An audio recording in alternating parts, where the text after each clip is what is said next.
Hey, what is up, everyone? Today we got a pretty unique story. It's narrated by Frederick Surrey. Get cozy and watch till the end, guys. There is a saying among the voidfarers of the Imperium, whispered in the lower decks of warships and merchant haulers alike, spoken in the hushed tones of those who have seen things they cannot explain and survived journeys they cannot fully remember.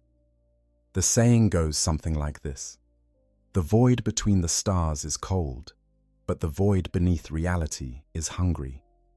And if you have ever wondered what that means, if you have ever looked up at the night sky and imagined the vast distances between those tiny points of light and asked yourself how humanity crosses those impossible gulfs, then settle in. Because what I'm about to tell you is one of the most terrifying, most fascinating, and most deeply unsettling aspects of the entire Warhammer 40,000 universe. We are going to talk about what happens when a ship gets lost in the warp. Not just delayed, not just blown a few light years off course. Lost. It truly, irrevocably, catastrophically lost in a dimension where the laws of physics do not apply, where time flows like water through a broken cup, where the screaming faces of demons press against the thin membrane of your ship's only protection, and where the very concept of direction ceases to have any meaning at all. To understand why this is so terrifying, we first need to understand what the warp actually is, why humanity depends on it so completely, and what fragile and ancient technologies stand between every soul aboard an Imperial vessel and a fate far worse than anything death could ever offer. So let us begin at the beginning, with the sea that has no shores and the road that has no end. The warp, known by dozens of names across the cultures and civilizations of the galaxy, is not simply another region of space. It is not a place you could point to on a map and say, there, right there, that is where the warp begins. The immaterium, as the scholars and tech priests of the Imperium sometimes call it, exists alongside reality in the same way that a shadow exists alongside the object that casts it. It is everywhere and nowhere, pressed up against the fabric of the material universe at every single point, separated from the world of matter and energy by a barrier so thin that in certain places, under certain conditions, it can tear open like wet paper. Think of it this way. Imagine that the entire physical universe, every star, every planet, every grain of dust drifting in the void between galaxies, all of it exists on the surface of an impossibly vast ocean. We live our lives on that surface, building our civilizations, fighting our wars, going about the business of existence without ever truly looking down into the depths below. But the ocean is there. It has always been there, and it is not empty. The warp is that ocean.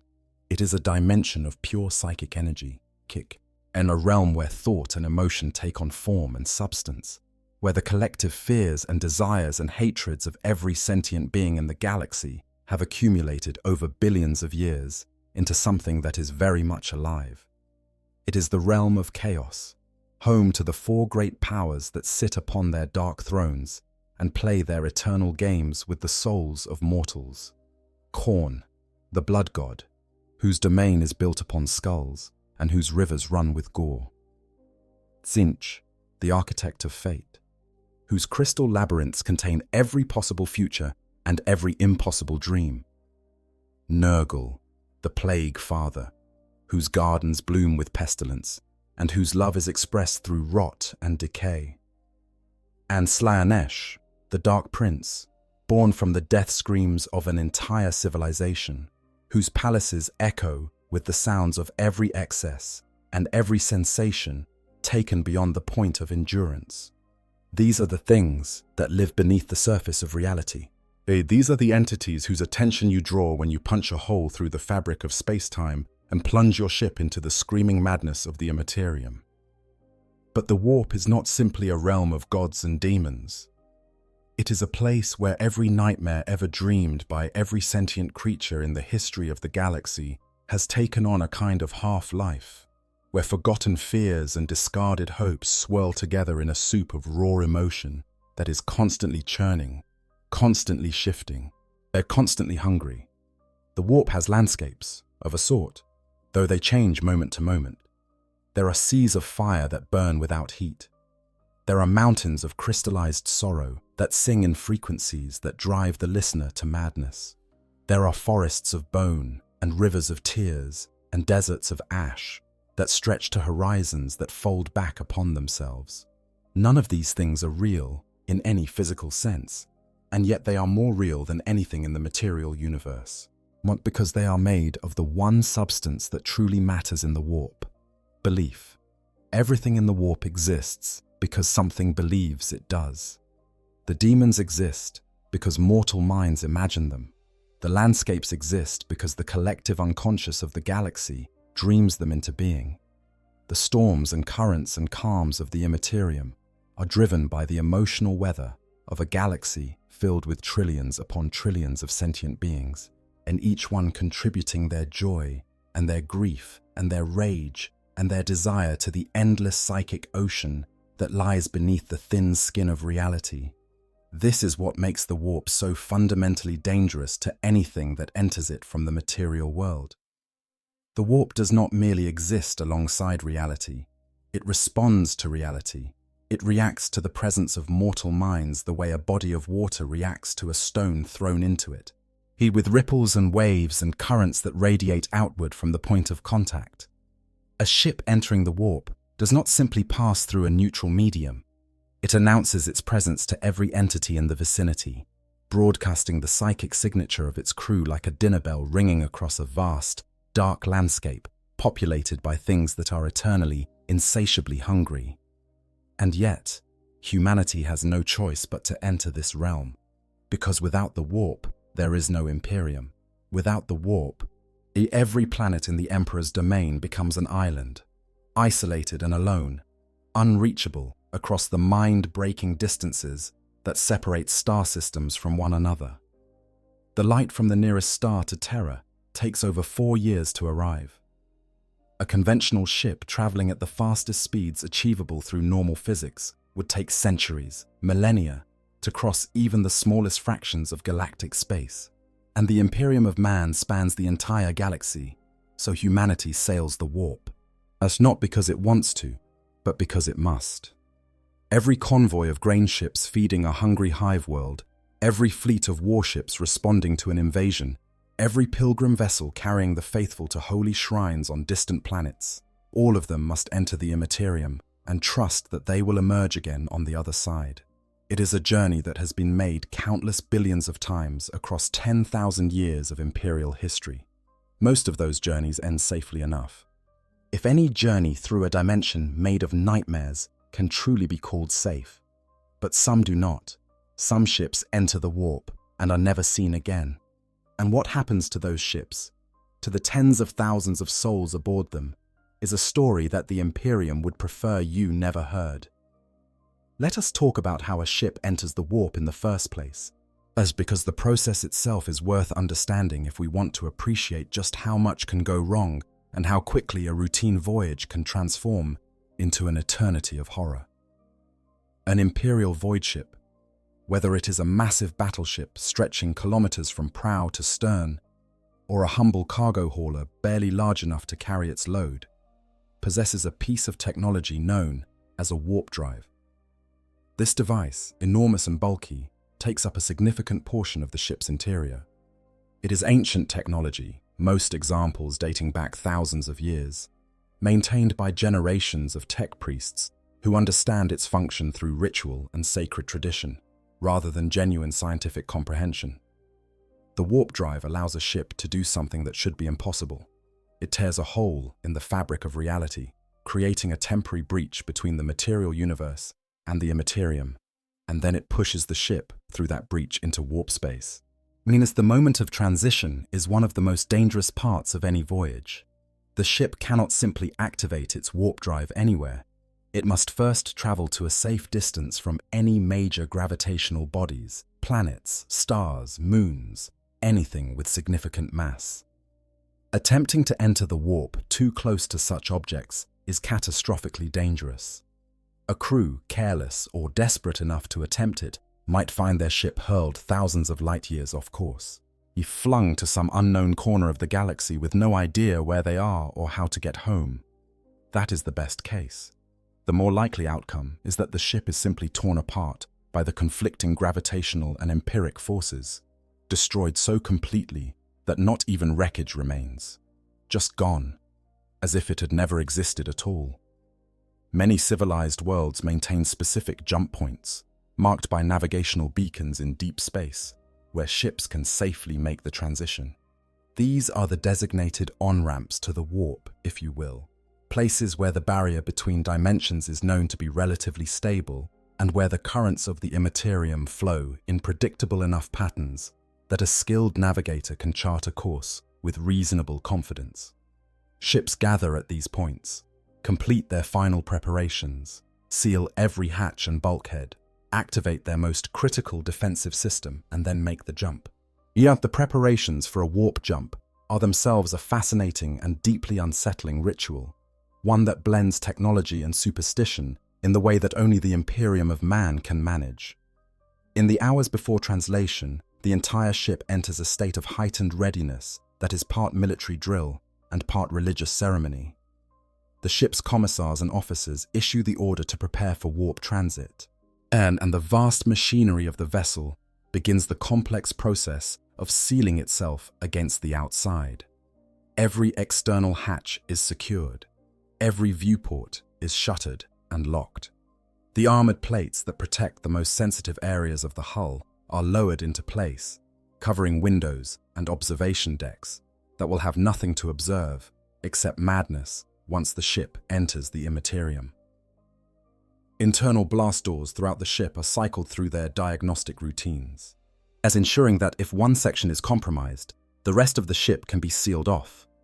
In the engine rooms, the tech priests who tend the warp drive begin their activation litanies, chanting prayers to the machine spirit of the drive itself, anointing its components with sacred oils and blessed unguents, asking for the drive's cooperation in the dangerous task ahead. Throughout the ship, the Ministorum priests lead the crew in prayer.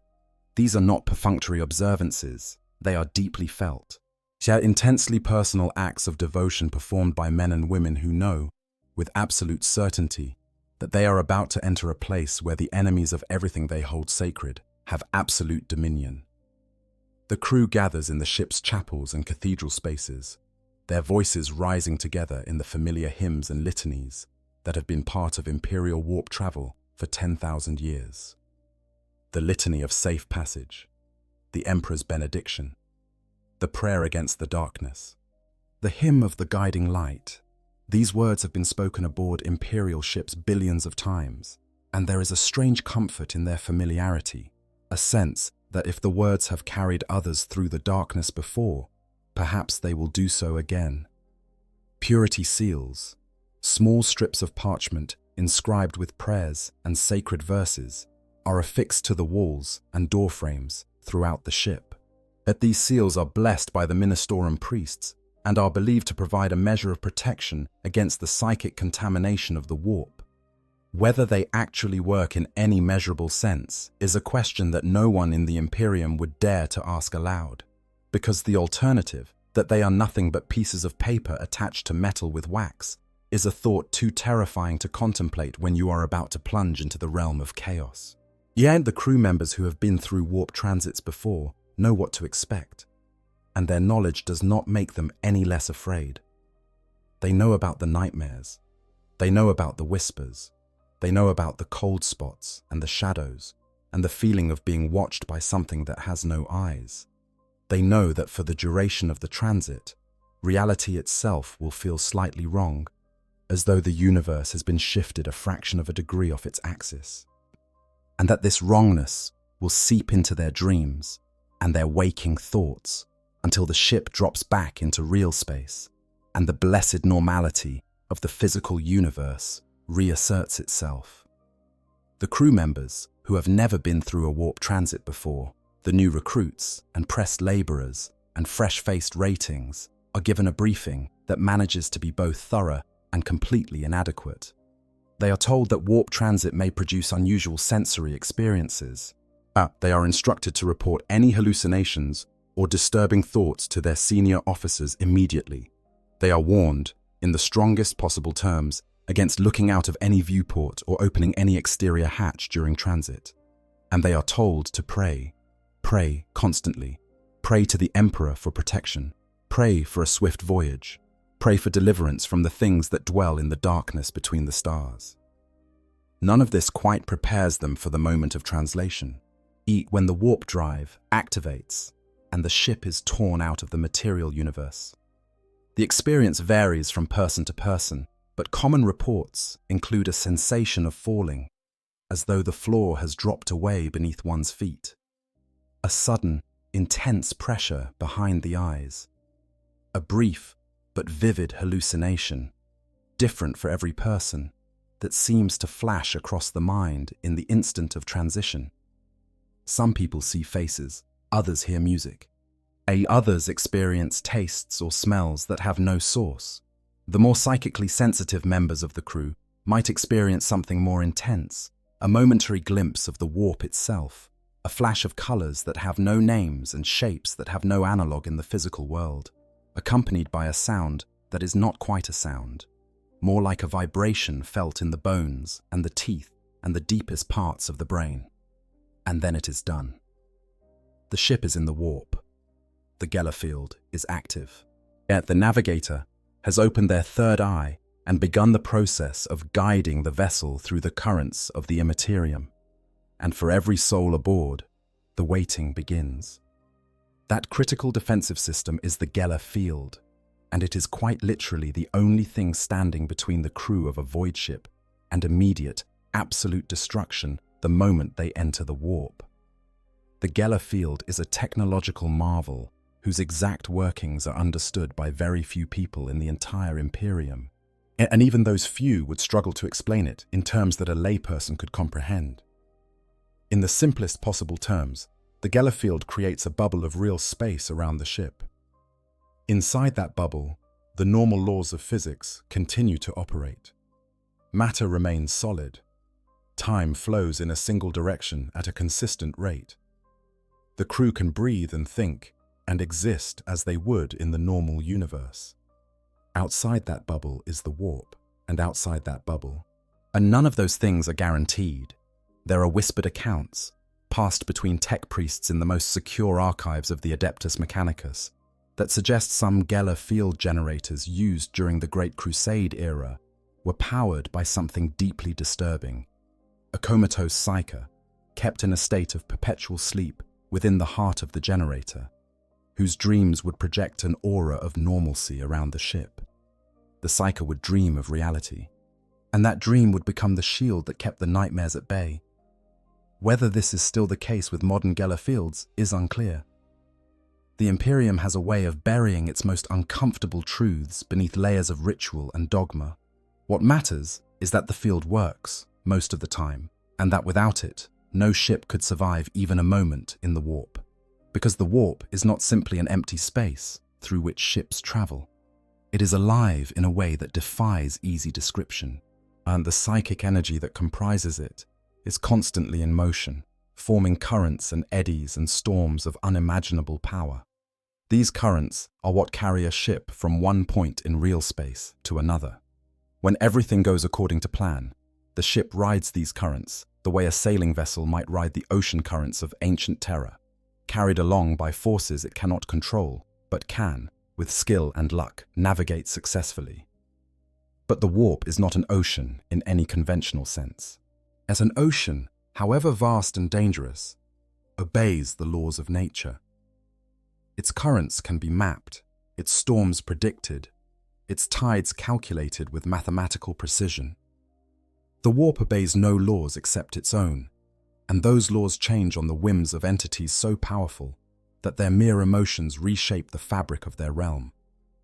A current that was flowing smoothly toward your destination an hour ago might suddenly reverse direction, or split into a dozen tributaries, or simply cease to exist, was replaced by a howling vortex of psychic energy that threatens to tear your ship and your sanity apart simultaneously. This is where the Navigator comes in. And if the Geller field is the shield that protects a ship in the warp, The Navigator is the eyes that guide it through. Navigators are not ordinary humans. They are a very specific strain of sanctioned mutant, members of an ancient subspecies of humanity known as Homo navigo, who carry within their genetic code something called the Navigator gene. This gene, believed to have been engineered during the dark age of technology, some 15,000 or more years before the current era, grants its bearers a unique and terrifying ability. They can look into the warp and survive. Every Navigator possesses a third eye, situated in the center of their forehead, a literal physical mutation that serves as their window into the immaterium. When a Navigator opens this warp eye, they can perceive the shifting currents of psychic energy that comprise the warp, see the storms and hazards that would be invisible to any normal sensor or instrument, and most importantly, they can detect the light of the Astronomicon. The Astronomicon is the single most important navigational tool in the entire Imperium of man. It is a psychic beacon of staggering power, broadcast from Terra itself, generated by the sacrifice of 10,000 specially selected psychers whose life forces are slowly consumed by the effort of producing it, and directed across the galaxy by the mind of the Emperor of mankind from his golden throne. The Astronomicon's signal propagates through the warp, cutting through the psychic chaos like a lighthouse beam cutting through fog, and navigators can detect it from distances of up to 50,000 light-years from Terra. With the Astronomicon as their fixed reference point, a navigator can triangulate their position within the warp and guide their ship along a course that, while never perfectly safe, at least has a reasonable chance of reaching its intended destination. A skilled navigator from one of the great houses of the Navis Nobilite, the ancient organization that governs all navigator families, can pilot jumps of up to 5,000 light-years with acceptable accuracy, reading the currents of the warp the way an experienced sailor reads the sea, making constant adjustments to compensate for the ever-shifting tides of psychic energy. But navigators are mortal. They tire, they sleep. They can be overwhelmed by the sheer horror of what they perceive through their warp eye. The things that live in the immaterium are drawn to the psychic signatures of living beings, the way predators are drawn to the scent of blood. And a navigator's open warp eye shines like a beacon in that darkness, attracting attention that no sane person would want. Prolonged exposure to the warp warps the navigator themselves, their bodies accumulating mutations over time as the energies of the immaterium leave their mark on flesh and bone. Some grow tall and spindly, their skin becoming pale and translucent. Others develop webbed fingers, enlarged eyes that lack irises, or stranger deformities that mark them as something other than baseline human. And there is the navigator's curse, the thing that makes them both invaluable and feared in equal measure. Anyone who looks into a navigator's open warp eye will die, not might die, not could die, will die. The raw power of the immaterium that the navigator channels through that organ is lethal to unprotected observers, killing them in agonizing convulsions as their mortal mind is overwhelmed by a glimpse of something it was never meant to perceive. This is why navigators keep their third eye covered at all times outside of their navigation duties, usually with a bandana or a specially designed visor, and why they are both revered and shunned by the ordinary humans who depend on them for survival. So now we have our ship, sealed tight against the outside, its Geller field humming with protective energy. Its navigators seated in the navigation throne with their third eye open to the madness of the warp, the Astronomicon burning like a distant star in the psychic darkness ahead. Under normal circumstances, the voyage might last days or weeks or months, depending on the distance being covered and the current state of the warp. The crew goes about their duties in a state of controlled anxiety, yet knowing that they are surrounded on all sides by a dimension that wants nothing more than to consume them body and soul, trusting in their technology, their navigator, and their faith in the Emperor to see them through. But what happens when things go wrong? What happens when the navigator falls ill, or goes mad, or simply dies at their post? What happens when the Geller field flickers, even for a single heartbeat? What happens when a warp storm, as one of those vast tempests of psychic energy that can swallow entire sectors, descends upon the ship without warning? What happens when the Astronomicon itself grows dim, obscured by interference or distance, or the machinations of the dark gods? What happens, in short, when a ship gets lost in the warp? The first thing to understand is that getting lost in the warp is not like getting lost in normal space.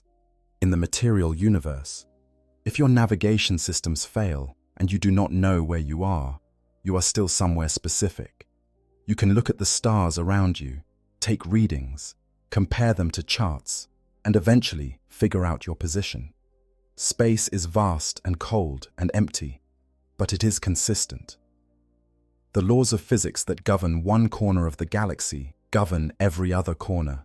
A light year is a light year is a light year. In the warp, none of this applies.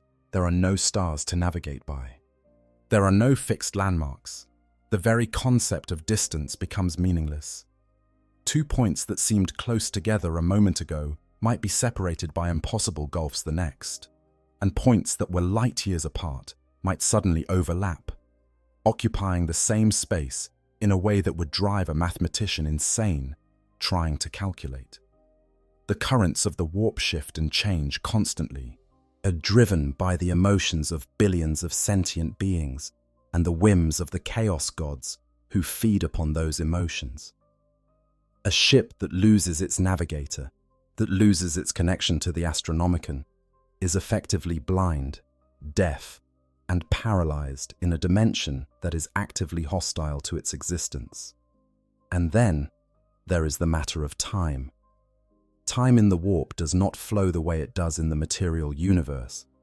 It is one of the most profoundly disturbing aspects of warp travel, and one that has caused untold confusion, tragedy, and horror throughout the history of the Imperium.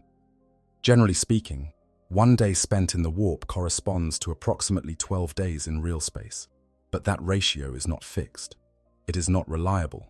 It is not even consistent from one moment to the next aboard the same ship on the same voyage. Ships have entered the warp on routine voyages expected to last a few weeks and emerged to find that centuries have passed in the outside universe. Everything they knew, everyone they loved, the very civilization they served, all of it changed beyond recognition or simply gone, erased by the passage of time that they never experienced. Imagine being a crew member aboard such a vessel, emerging from what felt like a perfectly normal journey to discover that you are now hundreds of years in your own future, that everyone you ever knew is dead, that the Imperium itself has changed so dramatically that it barely resembles the one you left behind. The psychological devastation of such an experience is difficult to overstate, and it gets stranger still. There are accounts, rare but documented, of ships that have traveled backward in time, emerging from the warp before they even entered it. The Orc warlord Grisguts and his warband launched an invasion into the Morlock system in the year 978 of the 41st Millennium. During their warp transit, de Grisguts and his followers unwittingly traveled through time and emerged from the shifting chaos of the immaterium shortly before they had actually set off. Grisguts, displaying the characteristically practical logic of his species, hunted down and killed his own temporal duplicate, reasoning that this was the only way to obtain a spare of his favorite gun.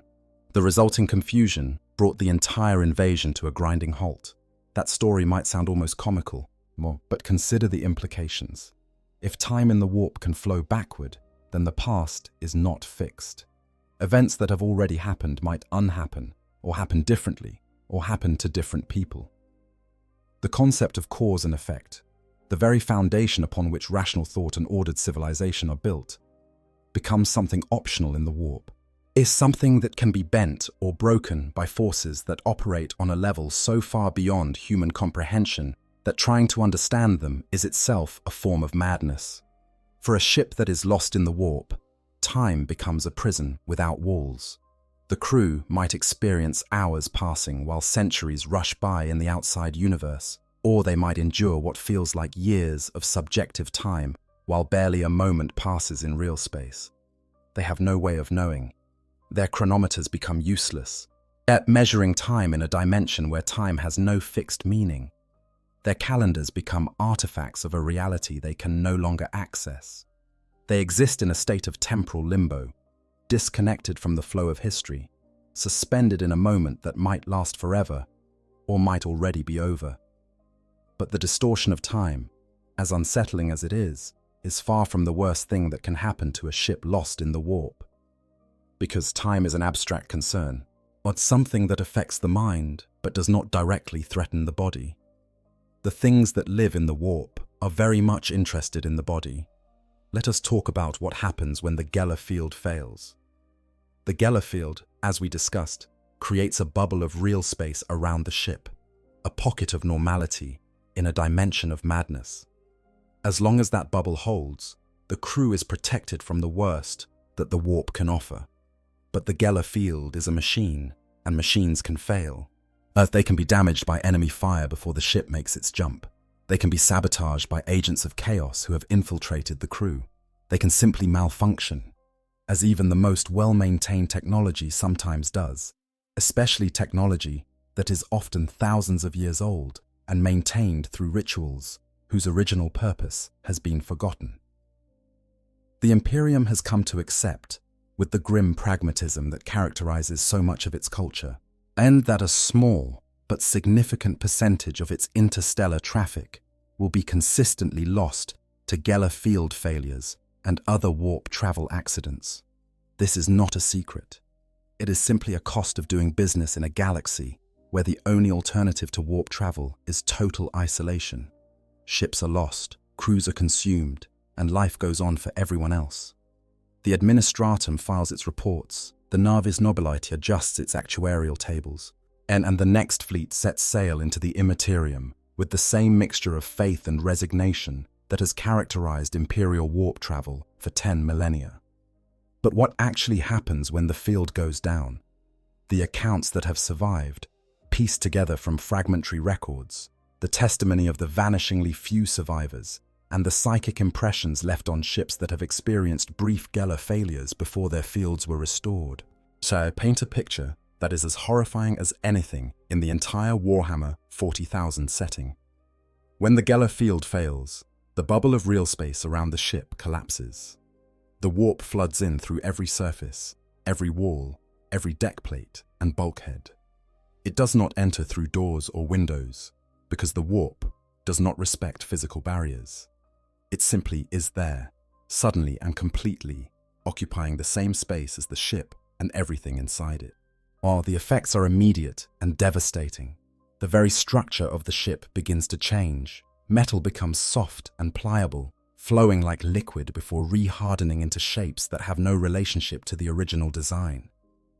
Corridors twist and elongate, stretching into impossible distances or folding back on themselves in loops that have no beginning and no end. Walls sprout organic growths, blisters of flesh and bone that pulse with rhythms that no human heart has ever beaten. The air fills with sounds that are not sounds, whispers and screams and laughter that seem to come from everywhere and nowhere, that burrow into the mind and lodge there like parasites. And then the demons come.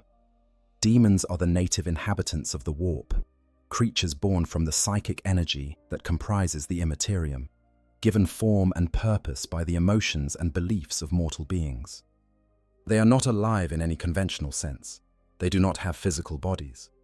They do not eat or breathe or reproduce. They are more like self-sustaining patterns of psychic energy, shapes that the warp takes on when enough emotional force is concentrated in a single point. But when they breach the barrier between the warp and real space, they can manifest in forms that are very much physical, very much dangerous, and very much hungry for the souls of the living. When a Geller field fails, the daemons do not politely knock and ask to be let in. Yet they erupt into the ship like water through a broken dam, materializing in corridors and chambers, in engine rooms and crew quarters, in the command bridge and the cargo holds. They appear as things drawn from nightmare, their forms reflecting the particular flavor of chaos that spawned them. Demons of Horn manifest as towering figures of brass and blood, wielding axes that burn with hellfire. their only desire to spill blood and take skulls. Demons of Nurgle appear as bloated, are rotting horrors, trailing clouds of disease and despair, their touch bringing plague, and their very presence causing flesh to putrefy. Demons of Tzinch shimmer with impossible colors, their forms constantly shifting and changing, their voices speaking lies that sound like truth, and truths that drive the listener mad. And demons of Slanesh come as creatures of terrible beauty and terrible pain, their every word a seduction, and their every touch an agony disguised as ecstasy.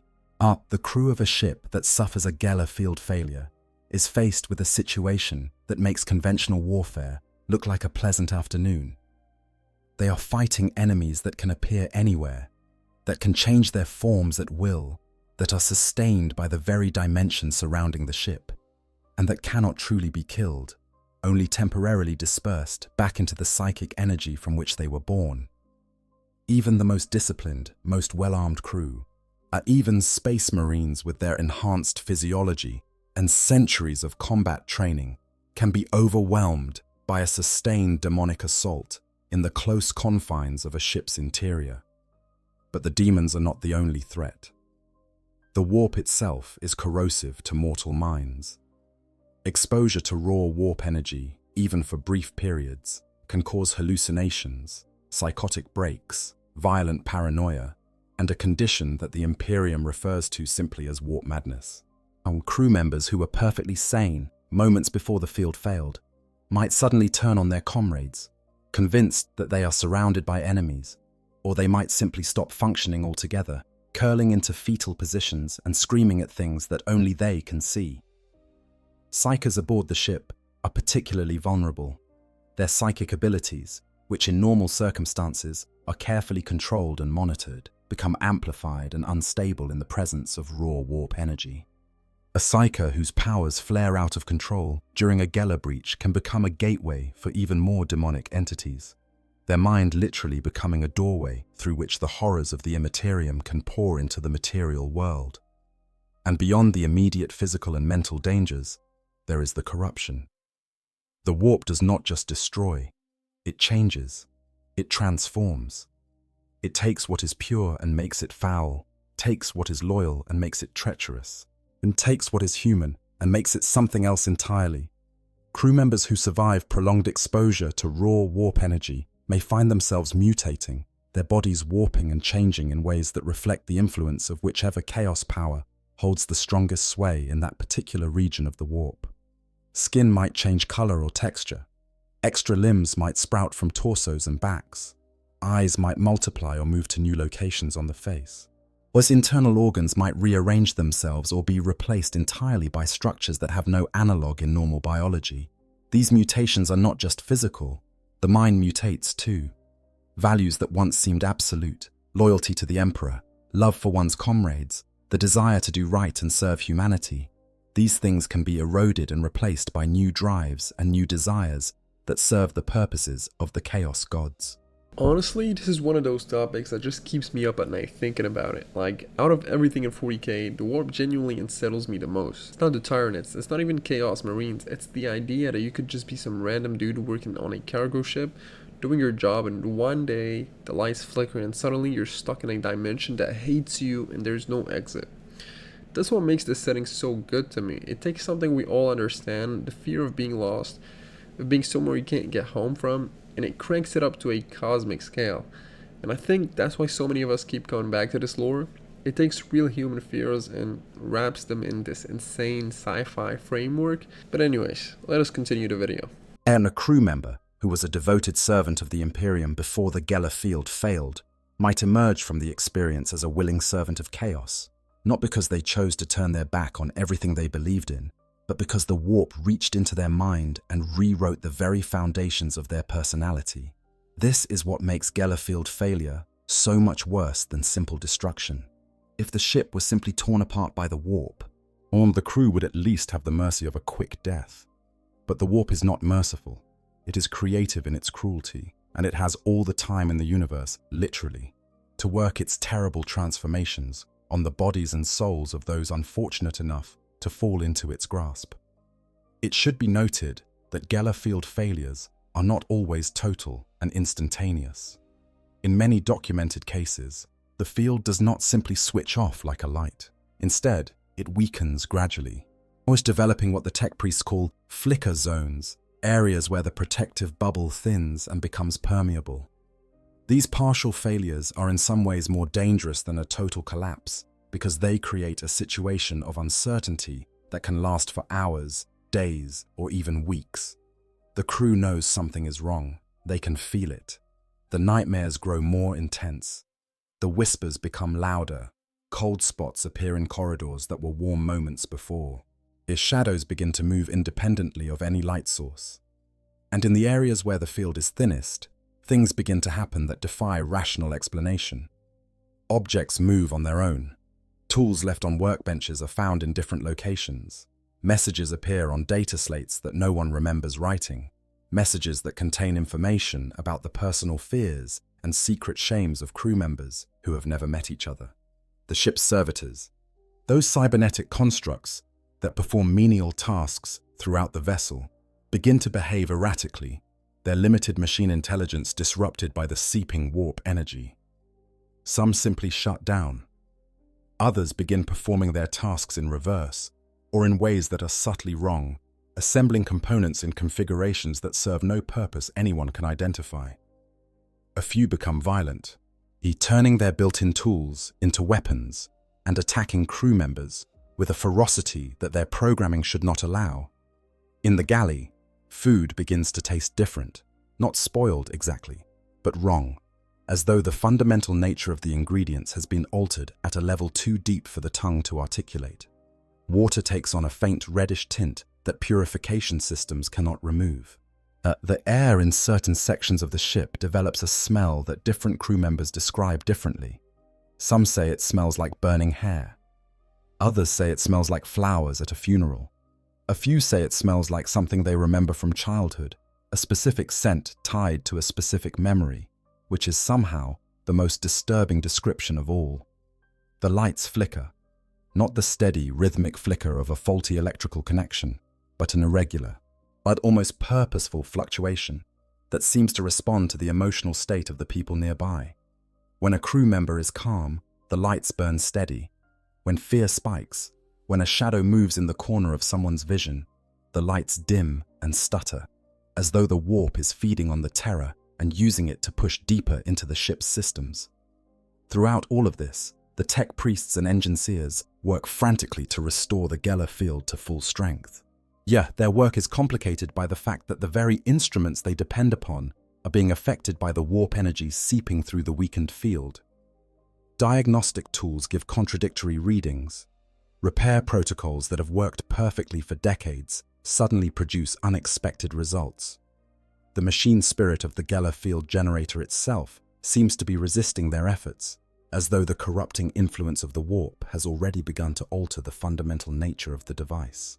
If the field can be restored, the ship may survive with nothing worse than traumatized crew and some unexplained damage to its internal systems. But if it cannot, if the flicker zones continue to spread and the field continues to weaken, then the partial failure will eventually become a total one, and everything described above, the structural warping, the demonic incursion, the physical and mental corruption of the crew, will follow with the terrible inevitability of a wave breaking on a shore. The Imperium has developed protocols for dealing with Geller field failures, though the word protocol implies a level of calm organization that is rarely present in practice. If the field fails partially, the standing orders are to seal the affected sections of the ship, evacuate all personnel to areas where the field is still strong, and prioritize the restoration of the field above all other concerns. Ask military forces aboard the ship, whether Imperial Guard regiments being transported to a war zone or the ship's own contingent of armsmen are deployed to the boundaries of the compromised areas to contain any demonic entities that might materialize. If the field fails completely, the protocol is simpler and more desperate. The crew is to resist with everything at its disposal. Every weapon, every prayer, and every last measure of faith and courage must be brought to bear against the forces of chaos that will immediately begin to assault the ship from every direction. The objective is no longer to maintain the voyage or reach the destination.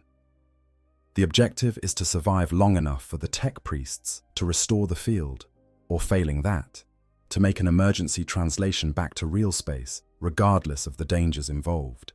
An uncontrolled drop from the warp is extremely hazardous, but it is infinitely preferable to remaining in the immaterium with no Geller field protection. There is a final protocol, one that is known to senior officers and commissars, but is never discussed openly. If the field cannot be restored, if the demonic assault cannot be contained, if the corruption of the crew has progressed beyond the point of recovery, then the ship's weapons are to be turned inward. The plasma reactors that power the vessel are to be overloaded, as the resulting explosion, destroying the ship and everything aboard it. This is not a sacrifice. It is an act of mercy, because the alternative, allowing the ship and its crew to be consumed by the warp and transformed into a vessel of chaos, is a fate so terrible that death by nuclear fire is genuinely the kind option. How many times this final protocol has been enacted is information that the Imperium does not make available to the general public. The sealed archives of the Inquisition contain references to hundreds, perhaps thousands of instances where ships have destroyed themselves rather than fall to the warp.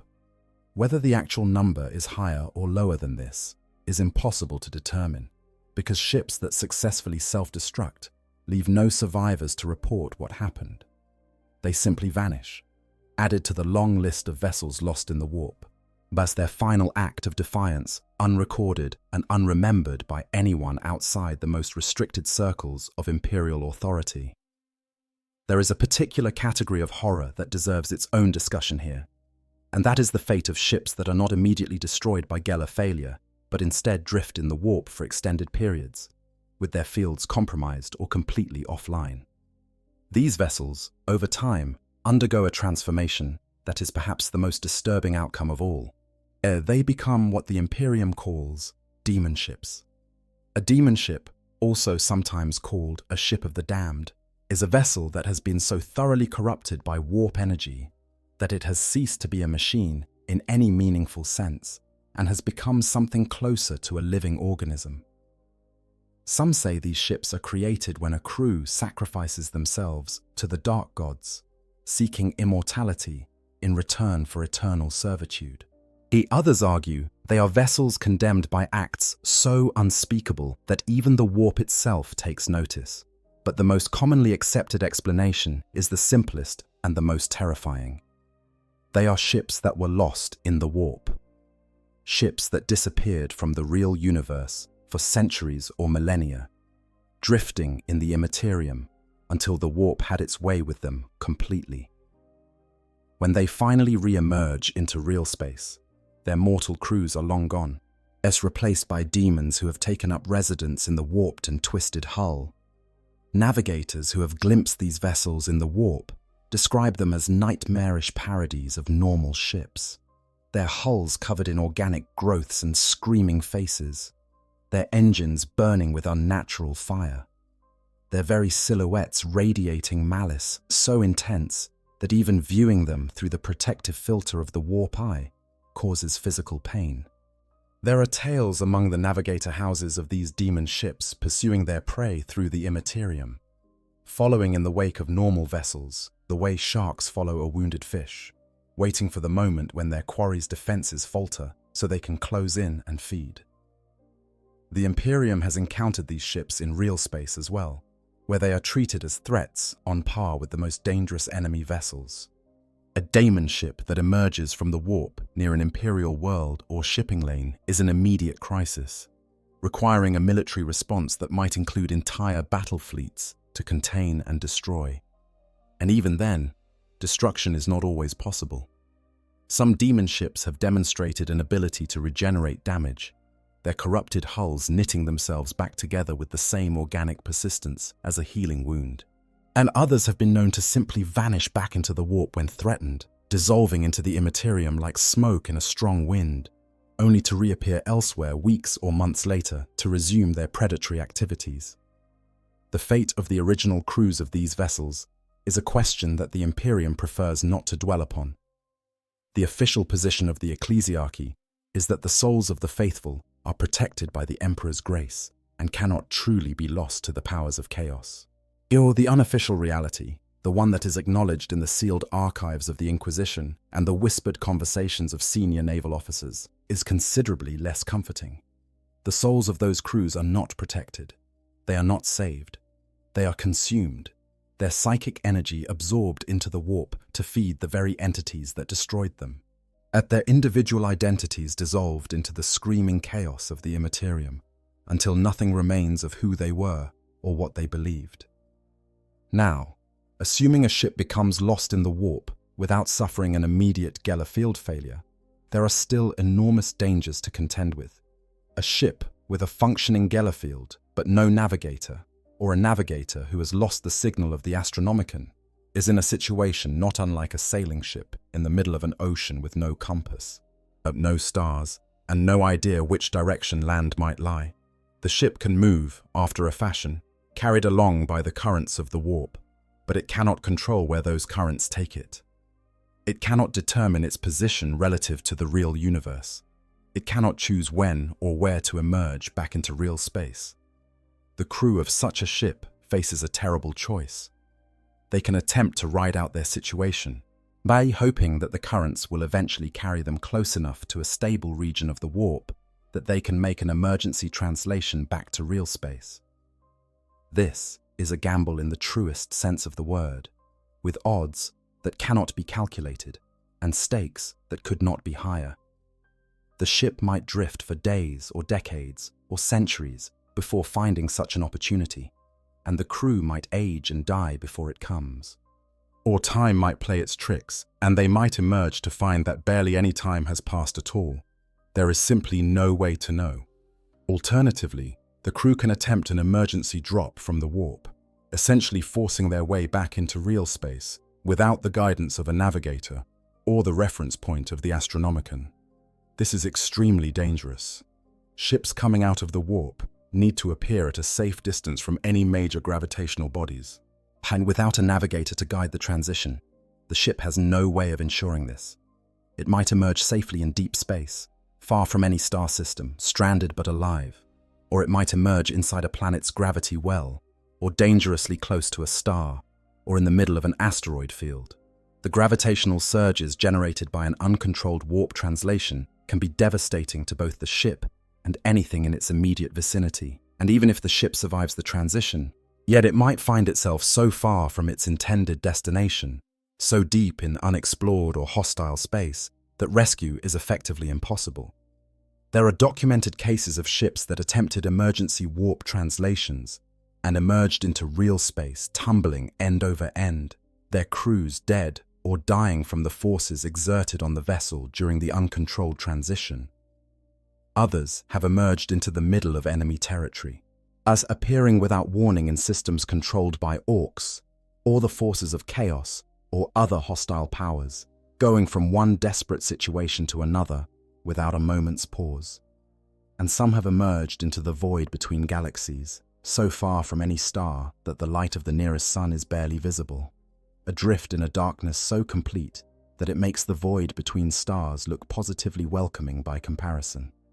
But perhaps the cruelest fate of all is the one that befalls ships caught in temporal anomalies within the warp.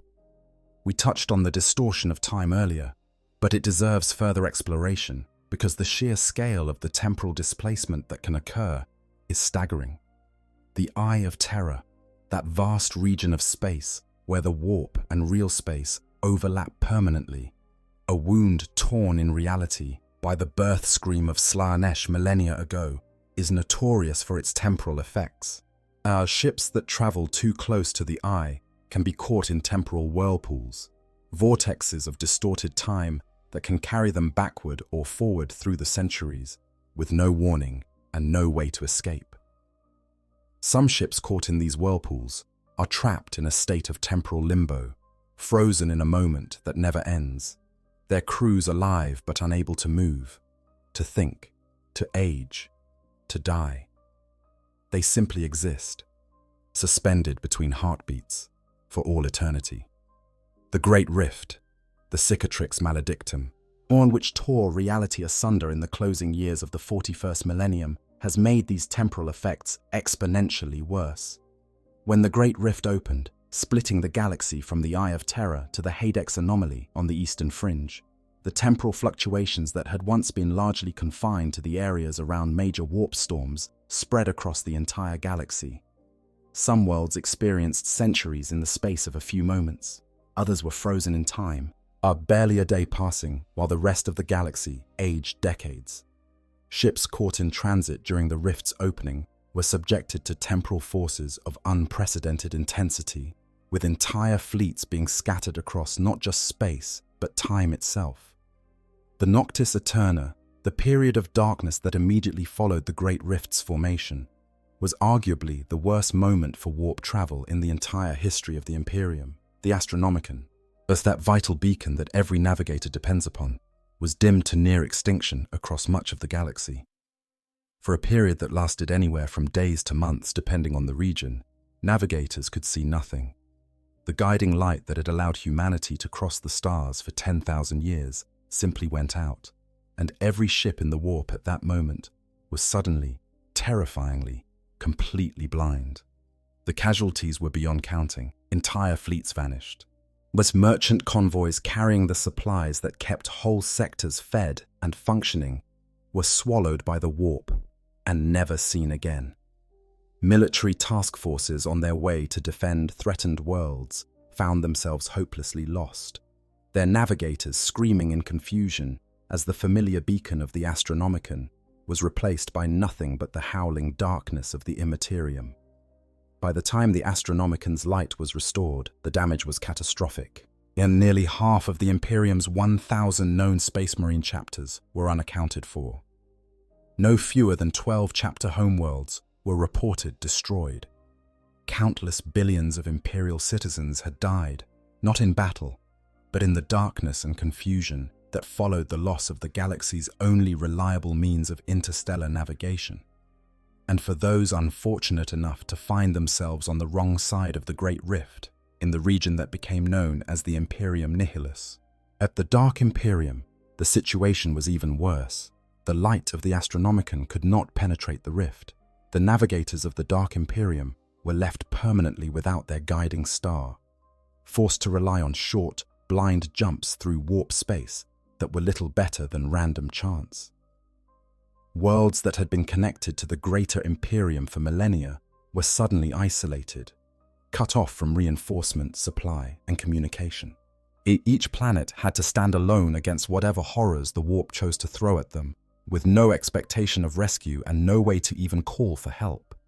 The only known passage through the Great Rift, the Nachmund Gauntlet, was located near the Eye of Terror itself, a region so dangerous that navigators had avoided it for 10,000 years. Even this narrow corridor was treacherous beyond measure, it with the ruined hulks of countless ships that had attempted the crossing, hanging suspended in space, as a grim warning to those who would follow. Running the Nachmund Gauntlet became one of the most perilous feats of navigation in the entire Imperium, a journey that claimed more ships than it allowed through, and yet it was the only connection between the two halves of the Emperor's domain.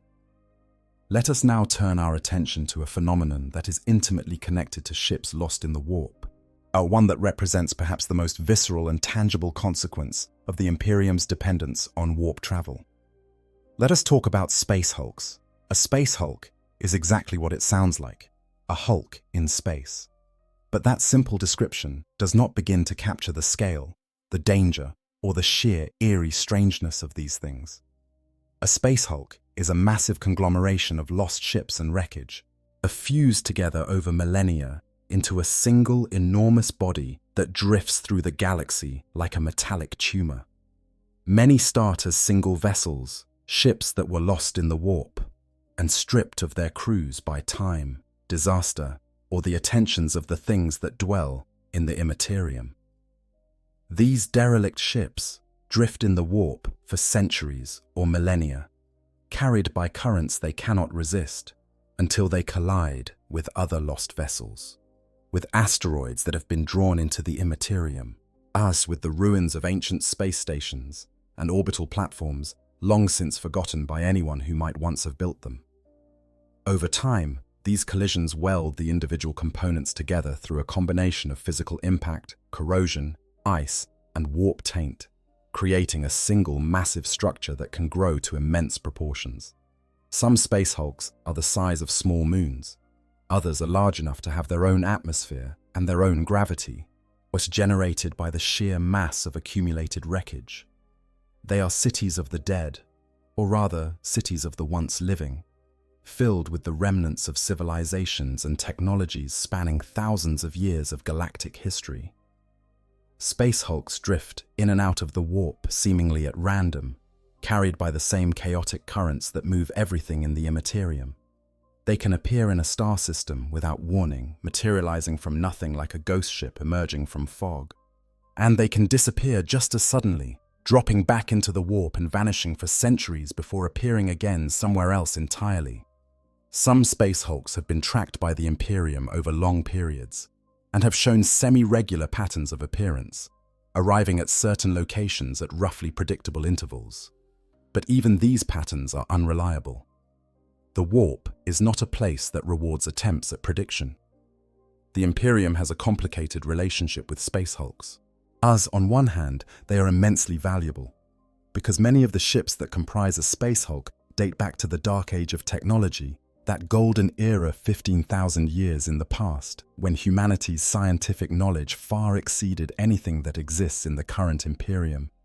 They often contain technology of extraordinary value. Standard template. Constructs, the sacred blueprints that the Adeptus Mechanicus prizes above almost anything else. Archaeotech weapons and devices, whose functions are not fully understood, but whose power is undeniable. Ancient navigational data, star charts, and records that could shed light on regions of the galaxy that have been unexplored for millennia. The tech priests of Mars would sacrifice entire forge worlds for the chance to explore a newly arrived space hulk, and they have sent countless expeditions to do exactly that. But space hulks are also incredibly dangerous, precisely because of the things that find them during their millennia of drifting through the warp. Genestealers, those advanced organisms of the Tyranid hive fleets, are perhaps the most common space hulk infestation. These creatures seem to be drawn to space hulks the way scavengers are drawn to carrion, nesting in the dark spaces between the fused ships, breeding in the warmth generated by ancient reactors that still function after thousands of years, and waiting in patient hibernation for the hulk to emerge into real space near a populated world where they can spread their insidious genetic infection. Orcs are another common space hulk inhabitant. The greenskins, with their characteristic practicality, view space hulks as an excellent means of transportation. Why build your own fleet when you can simply board a space hulk, clear out or subjugate whatever is already living there, and ride it to wherever it happens to go next? The random nature of a space hulk's warp jumps is actually an advantage from the orc perspective, as it provides the element of surprise. A space hulk carrying an orc invasion force can appear without warning above an Imperial world, disgorging thousands of greenskin warriors before the planet's defenses can even begin to react. And then there are the Chaos forces, heretic Astartes warbands, demonic entities, cultists and renegades of every stripe, all have been found aboard space hulks. For followers of the Dark Gods, a space hulk is a ready-made fortress, a mobile base of operations that can carry them through the warp to new targets without the need for their own fleet. During the 13th Black Crusade, the forces of Chaos used countless space hulks to transport their armies, each one carrying roughly 1 million cultists and renegades into battle against the defenders of the Imperium. And the boarding and clearing of space hulks is considered one of the most dangerous operations that the Imperium's military forces can undertake. The interior of a space hulk is a nightmare labyrinth of fused corridors and chambers, where gravity can change direction without warning, where ancient life support systems create pockets of breathable atmosphere next to sections of hard vacuum, where entire regions of the structure have been warped and twisted by millennia of warp exposure into configurations that defy the laws of physics. Navigation is virtually impossible. Communication between boarding teams is unreliable at best. And the enemy, whether it is genestealers or orcs or something worse, knows the terrain far better than the attackers. This is why Space Hulk boarding operations are typically entrusted to Space Marine Terminators, the most elite warriors of the Adeptus Astartes, wearing the heaviest armor and carrying the most powerful weapons available to infantry forces. Even for these superhuman warriors, a Space Hulk assault is a desperate and dangerous undertaking, with casualty rates that would be considered catastrophic in any other context. The Blood Angels chapter lost nearly their entire force during a failed Space Hulk assault in the Socorus system, as a disaster so devastating that the chapter was reduced to barely 50 surviving Marines. It took 600 years for the Blood Angels to recover sufficiently to attempt another such operation, and when they did, against the Space Hulk known as the Sin of Damnation, they deployed over 80 Terminators to clear a vessel that contained approximately 40,000 Genestealers. The Sin of Damnation is one of the most infamous Space Hulks in Imperial records, and its story illustrates perfectly the cycle of loss, discovery, and danger that defines these wandering graveyards of the void. The Hulk was composed of dozens of individual vessels from different eras, some dating back to before the founding of the Imperium. Its interior was a maze of fused corridors, dead-end passages, and vast chambers where the remnants of different ships had merged into spaces that bore no resemblance to anything originally designed by human hands. As the Genestealers that infested it had established breeding populations in the deep interior, creating hive-like structures from the organic secretions of their bodies mixed with the corroded metal of the ship's structure. The clearing operation was a grinding, room-by-room advance through absolute darkness, with the Terminators relying on their Auspex scanners to detect enemies that could move through ventilation shafts and maintenance crawlways with terrifying speed and silence. But the doctrine for approaching a Space Hulk has been refined over millennia of experience, and it follows a rigorous procedure that reflects the extreme danger involved. When a Space Hulk is detected, the first priority is assessment. The Mechanicus deploys sensor probes to map the exterior of the Hulk and detect power signatures that might indicate functioning warp engines. Hundreds of servo skulls and cyber constructs are released to probe the outer reaches of the structure, as documenting any ships or organisms they encounter. Any hint of active warp signatures triggers an immediate military response, because a Space Hulk with functioning warp engines could drop back into the immaterium at any moment, potentially appearing above an inhabited world with whatever horrors it carries within it. The warboss Gazgakul, one of the most notorious Orc leaders in the history of the Imperium, have famously used a Space Hulk called the World Killer to launch his invasion of Armageddon. The Hulk was originally a derelict in orbit around the world of Urk, and when Gazkul and his followers boarded it, they found it packed with demons, thanks to a warp rift at its center. The boarding operation turned into a pitched battle in which Gazkul personally defeated a bloodthirster, one of the most powerful greater demons of Khorne, as before sealing the rift by the simple expedient of headbutting it shut. The World Killer subsequently crashed into Armageddon at the onset of the second invasion, devastating the planet's surface and disgorging millions of Orc warriors into the wreckage. Stories like this are part of what makes Space Hulk so fascinating and so terrifying in the lore of Warhammer 40,000. Each one is a mystery box, a sealed container of unknown contents that might hold priceless treasure or apocalyptic danger, and usually both at the same time. The technology that can be recovered from a Space Hulk, the ancient standard template constructs and archaeotech devices and fragmentary records from eras long past, could revolutionize entire sectors of the Imperium. But the cost of recovering that technology, measured in lives and ships, and sometimes entire chapters of Space Marines, is often staggering. And at the heart of every Space Hulk, underlying its value and its danger alike, is the simple fact that it exists because ships were lost in the warp. Every beam of corroded metal, every fused bulkhead, every empty corridor echoing with the silence of millennia, was once part of a vessel that carried living people on a journey through the immaterium. Those people are gone now, consumed by the warp or killed by the things that dwell within it, or simply erased by the passage of time that means nothing in the warp and everything in the real universe.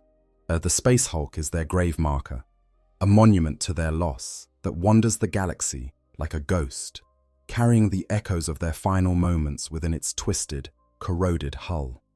The first and most essential duty of any force boarding a Space Hulk is to locate and disable any functioning warp engines within the structure. As long as those engines remain active, the Space Hulk could drop back into the warp at any moment, taking the boarding party with it. And the thought of being trapped aboard a Space Hulk as it plunges back into the immaterium, surrounded by hostile aliens or worse, with no way to navigate and no way to escape, is enough to give even the most hardened Space Marine pause. It has happened, more than once, and the fate of those boarding parties is something that no one in the Imperium likes to think about for very long. There is one more aspect of ships lost in the warp that deserves attention, and it is the most personal, but the most human aspect of all this cosmic horror. It is the experience of the crew themselves, the men and women who serve aboard Imperial void ships and who face the possibility of being lost in the warp every single time their ship makes a jump. Imperial void ships are crewed by enormous numbers of people. A capital ship of the Imperial Navy might carry a crew of tens of thousands, from the captain on the bridge to the lowliest bilge worker in the deepest decks. These are not all highly trained military professionals. Many are essentially serfs, bonded workers, whose families have served aboard the same ship for generations, born and raised in the ship's lower decks, knowing no other life and expecting no other future.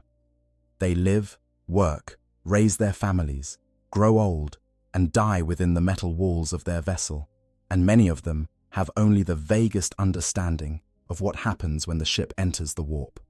They know the rituals, of course. The Ministorum priests who serve aboard every Imperial warship lead the crew in prayers before each warp jump, reciting the litany of safe passage and invoking the Emperor's protection against the perils of the immaterium. Purity seals are affixed to door frames and bulkheads.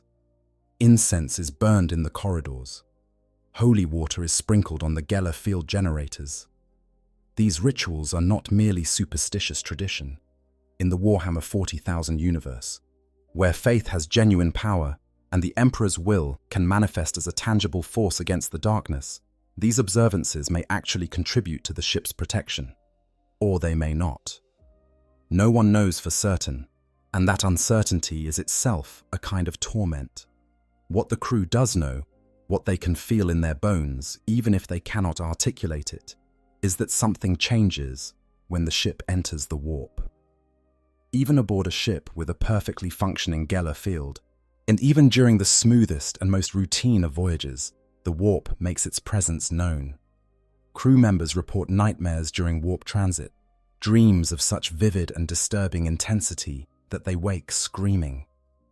Others experience what are called waking nightmares, hallucinations that intrude upon their conscious minds, brief but intensely realistic visions of things that are not there, things that should not be anywhere.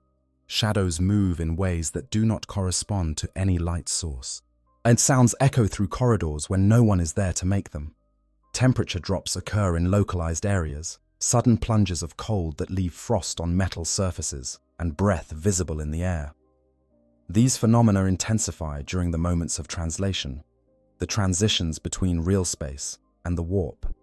During these vulnerable periods, when the ship is caught between dimensions, the barrier between the material universe and the immaterium is at its thinnest. Our whispers become screams on the Vox channels. Instruments register readings that make no physical sense. Crew members stationed in certain parts of the ship report seeing faces pressing against the exterior hull, faces that are too large and too many and too wrong to belong to anything that should exist. Military forces aboard ship are typically stationed at staging posts throughout the vessel during these translation periods, not just as a precaution against demonic intrusion, but because the psychological effects on the crew can be severe enough to cause breakdowns, panic, and even violence. There is a phenomenon that experienced voidfarers call the warp chill, a localized drop in temperature that has no physical explanation and seems to follow crew members as they move through the ship. The chill is not dangerous in itself, but it is deeply unsettling because it seems to have an intelligence behind it. It appearing in the places where crew members feel most vulnerable, in their bunks during sleeping hours, in the narrow crawlways where maintenance work must be done alone, in the long stretches of corridor that connect the inhabited sections of the ship to the unpopulated cargo holds and storage areas. Those who have experienced the warp chill describe it as feeling watched, as though the temperature drop is the breath of something vast and invisible standing just behind them, looking over their shoulder, studying them with a curiosity that has nothing warm or benevolent about it. Then there is the matter of dreams. The dreams that come during warp transit are a subject of intense interest to the Ministorum, the Inquisition, and the Navigator houses alike, because they appear to be something more than ordinary dreams. They are too vivid, too consistent, too shared among different crew members to be merely the product of individual unconscious minds. But multiple crew members on the same ship, with no prior communication about their experiences, will often report dreaming of the same things. A vast ocean with no shore, a labyrinth of corridors that lead nowhere, a figure standing in darkness that seems to know their name. These shared dreams are believed to be a side effect of the proximity to the warp, yet the psychic energy of the immaterium seeping through the Geller field in quantities too small to cause physical harm, but sufficient to influence the dreaming mind. Some of these dreams carry messages, or at least they seem to. Crew members have reported dreaming of events that later come true, of dangers that the ship encounters hours or days after the dream, of destinations that the ship visits months or years in the future. The Inquisition takes a dim view of prophetic dreams, classifying them as a potential vector for demonic influence and recommending that anyone who experiences them submit to a thorough psychic screening upon arrival at their destination. The Navigator houses, by contrast, take a more nuanced view, acknowledging that the warp is a place where past, present, and future flow together, and that it would be surprising if some of that temporal fluidity did not leak through into the dreams of those nearby. And then there are the dreams that are not dreams at all, but something else entirely. There are accounts of crew members who fall asleep during warp transit and do not wake up, their bodies remaining alive but their minds apparently gone, as though their consciousness has been drawn out of their physical form and into the warp itself. These individuals breathe and their hearts beat, but they do not respond to any stimulus, and they cannot be roused by any means. Yet the Ministorum classifies them as soul lost, and treats their condition as a spiritual ailment rather than a medical one. The tech priests classify them as a form of neural shutdown and recommend servitor conversion for the affected individuals, on the grounds that their bodies are still functional, even if their minds are not. The Navigator houses, characteristically, say nothing at all. But it is notable that Navigator families often include standing orders that no Navigator is to fall asleep during warp transit under any circumstances. The duration of warp transit adds its own particular strain. Short jumps of a few days are manageable, even for inexperienced crew. The nightmares and the whispers and the cold spots are endurable when you know that they will end soon, that the ship will drop back into real space, and the blessed normality of the physical universe will reassert itself.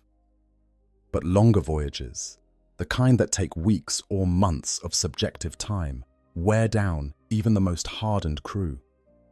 The constant low-level anxiety of being in the warp, the unrelenting awareness of the things that exist outside the Geller field, the isolation from the normal rhythms of day and night and the turning of seasons, all of it accumulates over time, or eroding morale and undermining the psychological resilience of the crew. Ships on long warp voyages often develop their own rituals and traditions to help the crew cope. Scheduled prayer sessions, held several times a day, provide a structure that gives the crew something to focus on beyond their fear. Work details are organized to keep everyone busy, on the principle that idle hands are the Emperor's concern, but idle minds are the ruinous power's opportunity. Social events, such as they are aboard a vessel in the warp, are encouraged. Anything that maintains the sense of human community, of shared purpose and shared identity, is valued, because it is that sense of belonging, that connection to something real and human, that provides the best defense against the psychological assault of the warp. Some ships have their own particular traditions. There are vessels where the crew marks the midpoint of every warp voyage with a feast, consuming preserved food and drinking rationed alcohol in a celebration of the fact that they have survived half the journey. Others observe a period of silence during the first hour of every transit, a solemn acknowledgement of the danger they have entered. Still others maintain a ship's choir, whose members sing hymns and songs throughout the voyage, filling the corridors with human voices, as a counterpoint to the inhuman whispers that seep through from outside. Whilst these traditions are not officially sanctioned by any branch of the Imperium's bureaucracy, but they are tolerated and even quietly encouraged, because anything that helps crew members survive the psychological ordeal of warp travel with their sanity intact is worth its weight in gold. Now imagine all of these effects: the nightmares, the hallucinations, the creeping sense of wrongness that permeates every moment of warp travel, and imagine them not for the duration of a routine voyage, but indefinitely. Imagine them for years, for decades, for centuries. Imagine being aboard a ship that has lost its way in the warp, that cannot find the Astronomicon, that does not know where it is, or when it is, or how to get back to the real universe. Imagine the slow, grinding terror of knowing that every day you spend in the warp is another day for the things outside to find a weakness in your defenses, another day for the Geller field to develop a fault. It's another day for something to go wrong in a way that cannot be fixed. The psychological deterioration of a crew in this situation would be profound. Discipline, the thing that holds a ship's company together through even the worst crises, would be among the first casualties. Fear breeds desperation, and desperation breeds violence. Mutinies aboard lost ships are not just possible, but virtually inevitable, given enough time. Crew members might turn on their officers, blaming them for the ship's predicament. Religious fervor might give way to despair, and despair might give way to the ultimate temptation, the whispered promises of the chaos gods, who are always listening, always watching, always ready to offer salvation to those who have lost all other hope.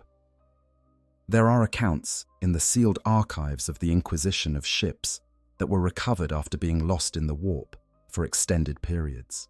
While the descriptions of what was found aboard these vessels are not the kind of thing that anyone reads voluntarily, crew members dead by their own hands or the hands of their comrades, religious symbols defaced and replaced with the marks of chaos, the ship's interior decorated with the trophies of violence, walls painted in blood and worse, and occasionally, most disturbingly of all, crew members who were still alive, who had survived the ordeal of being lost in the warp for years or decades, but who were no longer recognizably human in either body or mind. These survivors, if that word can even be applied to them, were invariably executed on the spot by the inquisitorial teams that found them, their testimony considered too dangerous to record, and their existence too corrupt to tolerate. The famous case of the Eisenstein provides one of the most vivid illustrations of what even a brief period of distress in the warp can mean for a ship and its crew. The Eisenstein was an Imperial frigate that served under the Death Guard Legion during the final days of the Great Crusade, over 10,000 years before the current era of the setting.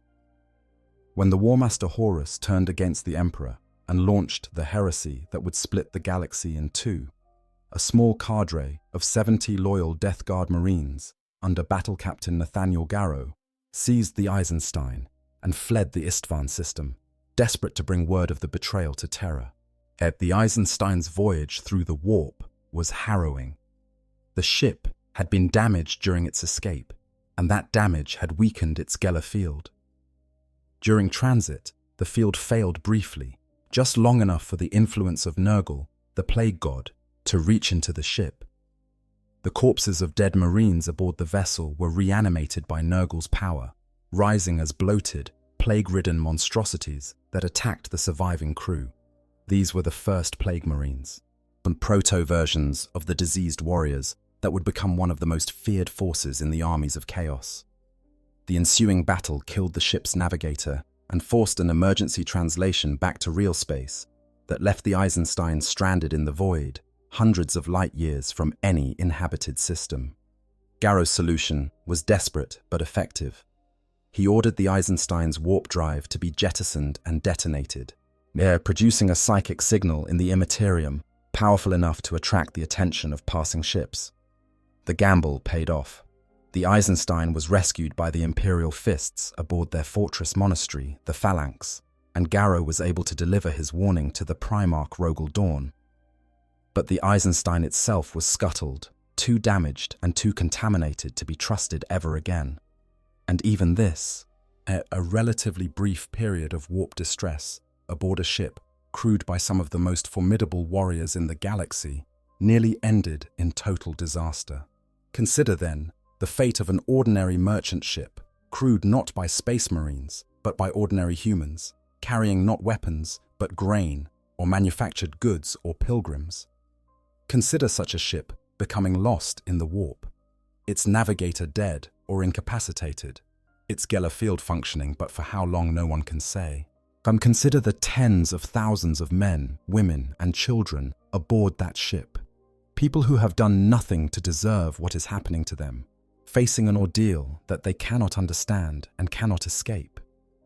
Consider them living in the slow, mounting terror of knowing that every passing hour brings them closer to a fate that is, quite literally, worse than death.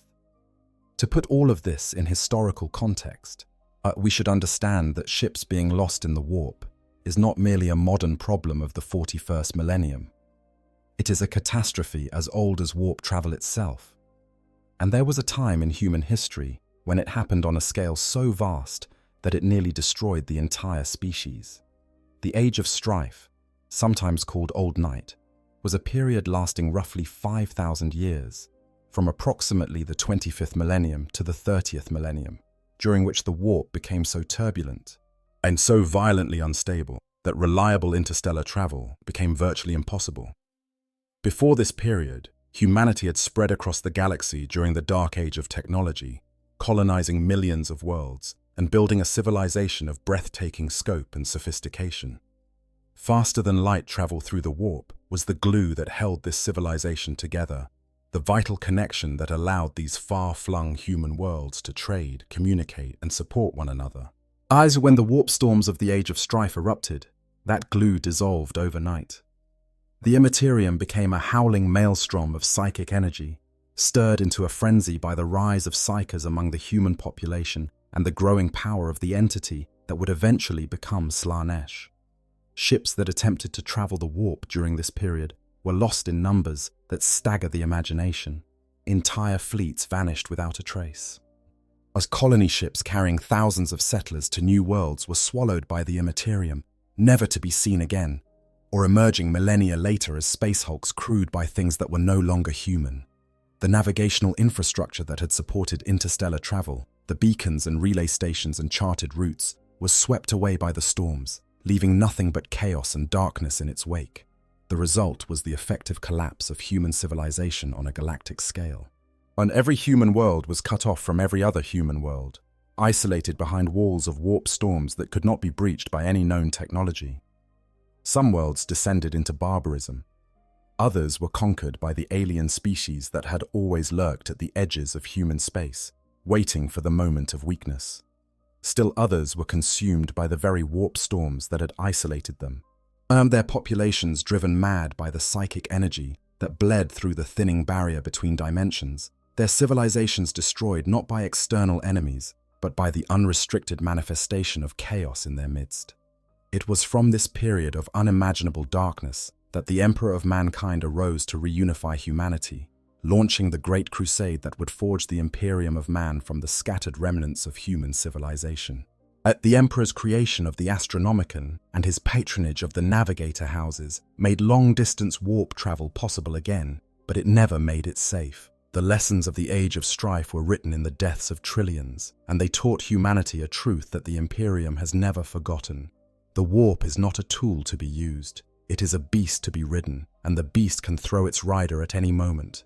Yet it is worth noting that humanity is not the only species that must contend with the dangers of the warp, and different civilizations have developed very different approaches to the problem of traveling through the immaterium. The Aeldari, the ancient race that humans commonly call the Eldar, avoid the warp almost entirely. Their civilization, which predates humanity's by millions of years, once ruled a significant portion of the galaxy through a network of tunnels through an alternate dimension known as the webway. The webway exists alongside the warp, but is separate from it, shielded from the psychic currents of the immaterium by ancient barriers that were built by the Old Ones in a time so remote that even the Eldari have only legends about it. Travel through the webway is fast, safe, and completely free of the dangers that plague conventional warp travel. It is, in many ways, the ideal solution to the problem of interstellar transportation. But the webway is not what it once was. The fall of the Eldari, that cataclysmic event that gave birth to Slanesh and tore the Eye of Terror into being, damaged the webway severely. Many of its passages have collapsed or been breached, allowing warp energy to seep in and corrupt entire sections. Others have been lost entirely, sealed off by the barriers that protect the remaining intact portions from contamination. The Eldari still use the webway for travel, but they must navigate it carefully, avoiding the damaged sections and the things that now lurk within them. The Emperor of Mankind was aware of the webway and its potential. One of his greatest projects, pursued in secret during the Great Crusade, was the Imperial Webway Project, an attempt to create a human entrance to the webway that would allow Imperial ships to bypass the warp entirely. Had this project succeeded, it would have rendered the Astronomicon, the Navigators, and the entire dangerous apparatus of warp travel obsolete. But the project was destroyed during the Horus Heresy, sabotaged by the Thousand Sons Legion under Magnus the Red, whose ill-conceived attempt to warn the Emperor of Horus's treachery tore open the psychic wards, protecting the webway gate beneath the Imperial Palace, and allowed demons to pour through. The Emperor was forced to take the Golden Throne to hold the breach closed, and the Webway Project was abandoned forever, condemning humanity to an eternal dependence on the dangerous, unreliable method of warp travel that continues to this day. The Orcs take a characteristically direct approach to warp travel. Orc ships possess a crude equivalent of the Geller field, a device that channels the collective psychic energy of the Orcs aboard into a protective barrier. Some accounts describe this as a process of attaching enormous teeth, the Orc currency, to the hull of the ship in an effort to intimidate passing warp entities. Whether this is a form of payment to their twin gods Gork and Mork for safe passage, or simply a way to inspire their psychers to greater efforts, is a matter of debate. What is not debatable is that it somehow works, at least some of the time. And even when the protective field fails, demons that breach an Orc vessel are likely to find themselves in a fight. That's because Orcs respond to demonic incursion with enthusiastic violence. There are accounts of Orc crews actually enjoying Geller field failures because it gives them something to fight during the otherwise boring journey. The Necrons, those ancient mechanical beings who ruled the galaxy millions of years before humanity even existed, have no need for the warp at all. Their technology allows them to travel between stars through purely material means, using methods such as inertialess drives and the dolmen gates. The Necrons are completely immune to the psychic dangers of the warp, their mechanical bodies containing no souls for demons to consume, and no emotions for the chaos gods to exploit. The Tau, the youngest of the galaxy's major civilizations, are in many ways the most vulnerable to the dangers of the warp, because they lack the psychic abilities that other races possess and have no tradition of dealing with the immaterium. Their faster-than-light travel technology skims the surface of the warp rather than plunging into its depths, allowing for relatively safe but extremely slow interstellar travel. Recent developments have produced more advanced drives that penetrate deeper into the warp for greater speed, but these come with proportionally greater risks, and the Tau are only beginning to understand the true nature of the dangers they face. This broader context helps us understand something essential about the horror of being lost in the warp. It is not merely a danger of one era or one species. It is a fundamental feature of a universe where the fabric of reality is thin, where the dimension beneath the physical world is actively malevolent, and where the only way to cross the distances between stars is to enter that dimension and hope for the best. Let us now consider the specific mechanisms by which a ship can become lost. because understanding the causes helps illuminate the sheer variety of nightmares that await those who fall through the cracks of the Imperium's warp travel infrastructure. The most common cause of a ship becoming lost in the warp is navigator failure. A navigator might die during transit, their mortal body finally succumbing to the accumulated strain of years spent gazing into the immaterium. They might go mad, overwhelmed by a particularly intense warp current, or a close encounter with a demonic entity that their psychic defenses could not repel. They might be killed by crew members driven to violence by the psychological pressures of warp travel, or assassinated by agents of chaos who have infiltrated the ship specifically to remove the one person capable of guiding it safely. Without a navigator, the ship is blind.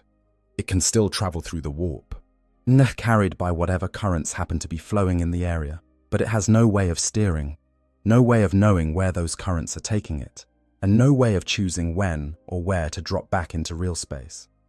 The second most common cause is warp storm interference. Warp storms are vast disturbances in the immaterium, tempests of psychic energy that can range in size from localized squalls to galaxy-spanning maelstroms. They are unpredictable in both their formation and their movement, yet capable of appearing without warning in regions of the warp that were previously calm. A ship caught in a warp storm can be blown thousands of light years off course, flung to distant corners of the galaxy in moments.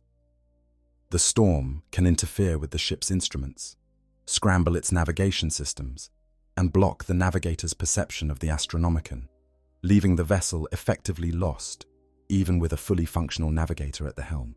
Yet the warp storms can also trap ships within their boundaries, holding them in place for periods that can range from days to centuries. A ship trapped in a warp storm experiences all the normal dangers of warp travel amplified 100-fold. The psychic pressure on the Geller field is immensely greater in a storm than in calm warp space, increasing the chance of a failure exponentially.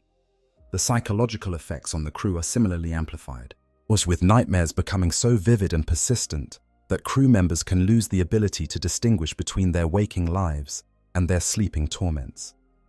And the temporal distortions that are always a feature of warp travel become wildly exaggerated in a storm, meaning that the crew of a trapped ship has no way of knowing how much time is passing in the outside universe while they endure their imprisonment. A third cause, less common but no less devastating, is sabotage. The forces of chaos are patient and cunning, and they have had 10,000 years to develop methods of infiltrating Imperial institutions at every level. A chaos cultist embedded in a ship's crew might wait for the most opportune moment to damage the Geller field generator, or tamper with the navigation systems, or assassinate the navigator while the ship is deep in the warp. The demon princes and greater entities of the immaterium sometimes take a direct hand in manipulating the currents of the warp to push a ship off course, or creating psychic lures that draw navigators towards specific regions of the immaterium where traps have been laid. The Chaos Gods are playing a game that spans the entire galaxy and encompasses all of time, and individual ships and their crews are nothing more than pieces on their board to be moved, sacrificed, or consumed as the game demands. There are also cases of ships that become lost through no fault of anyone aboard. A sudden shift in the currents of the warp, a change in the empiric tides that no navigator could have predicted or prevented, can sweep a ship off its course and carry it into regions of the immaterium that are simply unknown.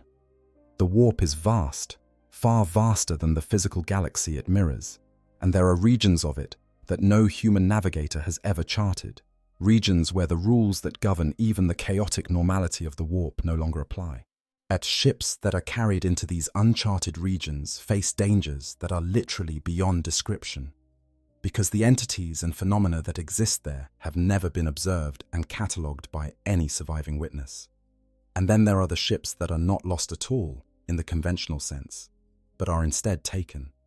Powerful warp entities, demon princes, and greater demons with the psychic strength to influence the physical world across the boundary between dimensions. They can reach out and seize a ship in the warp the way a child might grab a toy from a shelf. They can hold the ship, preventing it from translating back to real space, and they can do whatever they wish with its contents. The crew, the technology, the very materials of the hull, all of it is raw material for a demon's purposes. Some daemons collect ships the way a mortal might collect curiosities, assembling vast fleets of captured vessels in their domains within the warp, ye crewed by the tormented spirits of their original passengers. Others use captured ships as bait, positioning them in the warp where they are likely to be detected by other passing vessels, luring would-be rescuers into the same trap that claimed the original ship. The sheer variety of fates that can befall a ship lost in the warp is one of the most haunting aspects of this subject. There is no single outcome, no standard experience of being lost. Each lost ship is a unique tragedy, and a story that will probably never be told because there is no one left to tell it. The Imperium catalogues its losses with the bureaucratic thoroughness that characterizes every branch of the administratum, filing reports and updating records with the same dispassionate efficiency, whether the subject is a grain shipment from an agri-world or the disappearance of a battleship carrying 10,000 souls. But behind those records, behind the cold numbers and the formal language of official communications, are human stories of fear and courage and desperation and loss that the administratum's filing systems are not designed to capture. There are tales that circulate among the voidfarers of the Imperium, passed from crew to crew in the ports and docking stations, where ships put in for repair and resupply. Stories about ghost ships, vessels that have been seen by multiple witnesses at different locations across the galaxy, as always appearing briefly before vanishing back into the void.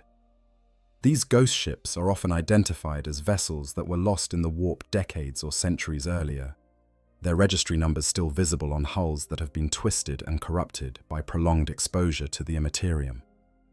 Some of these ghost ships are said to transmit distress signals, broadcasts that repeat endlessly on Imperial frequencies, their messages garbled by centuries of warp interference but recognizable enough to chill the blood of anyone who hears them.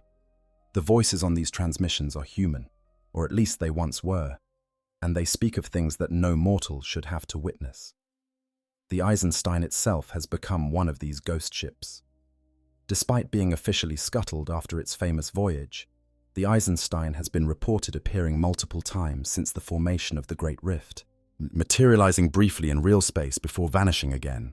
Imperial legend holds that on the seventh such appearance, Mortarion himself, the Daemon Primarch of the Death Guard, will emerge from the vessel to wreak destruction upon the Imperium. Whether this is truth or superstition, the continued sightings of a ship that should have been destroyed 10,000 years ago speak to the warp's ability to preserve what should have been lost and to return it in forms that are never quite what anyone expects. The legacy of ships lost in the warp extends beyond the individual tragedies of their crews. It shapes the culture of the Imperium itself, influencing everything from religious practice to military doctrine to the everyday attitudes of ordinary citizens toward the galaxy they inhabit. The knowledge that any voyage through the warp might be the last, that any ship might be swallowed by the immaterium and never return, creates a particular kind of fatalism in the populations that depend on interstellar trade and communication for their survival. It is a fatalism that is both resigned and defiant, a recognition that the universe is hostile beyond comprehension, combined with a stubborn refusal to let that hostility stop the business of living. The Ministorum, the official religious body of the Imperium, has an entire branch of theology devoted to the subject of those lost in the warp.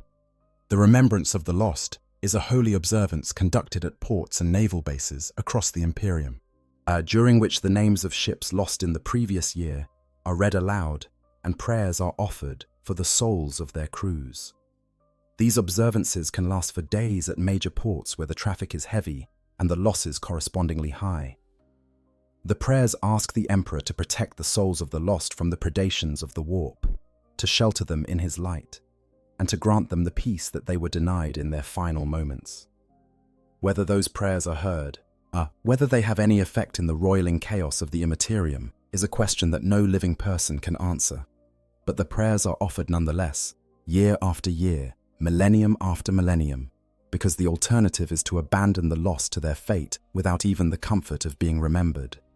The Imperial Navy's doctrine reflects the constant awareness of warp losses in practical ways, and every fleet maintains a reserve of ships and crew specifically to replace those lost during warp transit.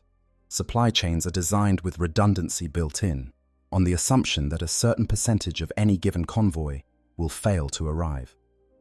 Military operations are planned with the understanding that reinforcements might be delayed by days, months, or even years due to warp travel complications. And commanders are expected to be prepared to fight with whatever forces they have on hand, rather than counting on timely support. The Navigator houses, too, have been shaped by the losses. The great families of the Navi's Nobelite maintain extensive records of every voyage their members undertake, meticulously cataloguing routes, travel times, warp conditions, and outcomes. These records, accumulated over 10,000 years, as represent the most comprehensive database of warp travel information in the Imperium, and they are guarded with a jealousy that borders on paranoia. A Navigator house's accumulated knowledge of safe routes and reliable passages through the warp is its most valuable asset, more precious than gold or technology, because it directly determines how many ships under its guidance will arrive safely and how many will be lost. Or the competition between Navigator houses for the most lucrative and safest routes is fierce and sometimes violent, conducted through a combination of espionage, sabotage, political manipulation, and the occasional duel between rival navigators using the deadly power of their warp eyes. All of this brings us back to the fundamental question that lies at the heart of this subject. Why? Why does the Imperium continue to use a method of travel that it knows is catastrophically dangerous? Why does it accept losses that would be considered unthinkable in any other context? Why does it send ship after ship after ship into the screaming darkness of the warp, knowing that some of them will never come back? The answer is simple, and it is the same answer that has driven every decision the Imperium has made for 10,000 years. Because there is no alternative. The Imperium of man spans the entire galaxy. Its territory encompasses approximately 1 million worlds, as spread across 100,000 light-years of space. These worlds depend on each other for food, for resources, for military protection, for the very continuation of human civilization. Without interstellar travel, each of those worlds becomes an island, isolated and vulnerable, easy prey for the countless alien species and chaos forces that would destroy humanity given half a chance. The warp is the only road between the stars that humanity possesses, and so humanity walks it, in knowing the cost, accepting the risk, and mourning the losses with a grief that has become so routine that it is almost indistinguishable from resignation. This is the reality of warp travel in the 41st millennium. This is the cost of maintaining an interstellar civilization in a galaxy where the only road between the stars runs through a dimension made of nightmares.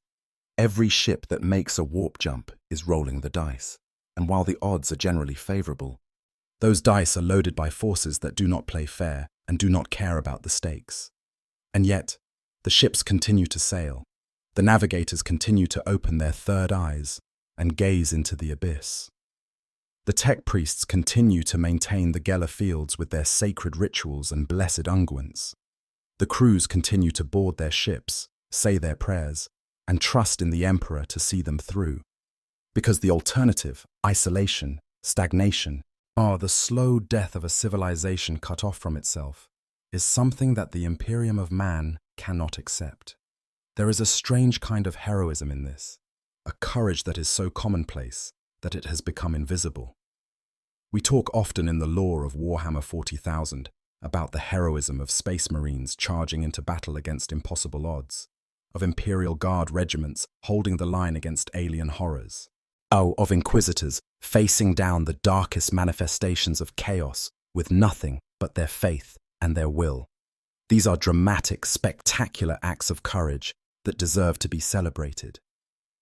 But there is another kind of courage that is just as real and just as important, and that is the courage of the tens of billions of ordinary Imperial citizens who board ships every day, knowing that the journey they are about to undertake will carry them through a dimension of pure malice, and choosing to make that journey anyway because their lives, their duties, and their responsibilities require it. The merchant captain who loads his cargo and sets sail for a distant hive world, knowing that there is a measurable chance that he and his entire crew will never arrive. The Imperial guard trooper, being transported to a war zone she may never return from, who must endure the additional terror of warp transit before she even reaches the battlefield. The pilgrim, traveling to a holy shrine on a distant world, who trusts that the Emperor will protect their soul during the crossing, but who prays a little harder and holds their Aquila pendant a little tighter when the ship makes its jump. The child born aboard a void ship, for whom the warp is simply a fact of life, something that happens between the places where real life takes place, who learns to sleep through the nightmares and ignore the whispers, because that is what everyone around them does, and they know no other way.